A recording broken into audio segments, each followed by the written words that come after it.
ঢাকা বিশ্ববিদ্যালয়ের উত্তরপাড়ার হল ৭১-এর সামনে কোটা সংস্কার আন্দোলনের শিক্ষার্থীদের সঙ্গে ছাত্রলীগের ধাওয়া পাল্টা ধাওয়া ও সংঘর্ষের ঘটনা ঘটেছে।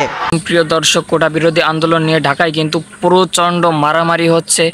বিশ্ববিদ্যালয়ের ছাত্ররা এবং ছাত্রলীগ দুই দল কিন্তু প্রচুর সংঘর্ষ, অনেকে আহত হয়েছে, অনেকে হাসপাতালে গেছে, এখনও প্রচুর পরিমাণ ওখানে কিন্তু সংঘর্ষ হচ্ছে। তো চলুন প্রিয় দর্শক, আমরা কথা না বাড়িয়ে সেই সংঘর্ষটা দেখে আসি স্ক্রিনে, যে সেখানে এখন কি পরিস্থিতি।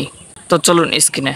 ঢাকা বিশ্ববিদ্যালয়ের উত্তরপাড়ার হল ৭১-এর সামনে কোটা সংস্কার আন্দোলনের শিক্ষার্থীদের সঙ্গে ছাত্রলীগের ধাওয়া পাল্টা ধাওয়া ও সংঘর্ষের ঘটনা ঘটেছে।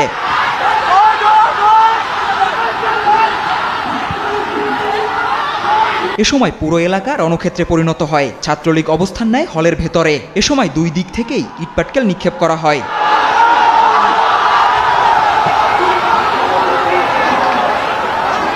ঘণ্টাব্যাপী চলা এই সংঘর্ষে বেশ কয়েকজন আহত হন। দর্শক, ভিডিওটা যদি ভালো লেগে থাকে অবশ্যই একটি লাইক দেবেন। আপনারা যদি এই চ্যানেলে নতুন হয়ে থাকেন অবশ্যই চ্যানেলটি সাবস্ক্রাইব করবেন। ভালো থাকবেন, সুস্থ থাকবেন, দেখা হবে অন্য কোনো ভিডিওতে। আসসালামু আলাইকুম রহমতুল্লাহ।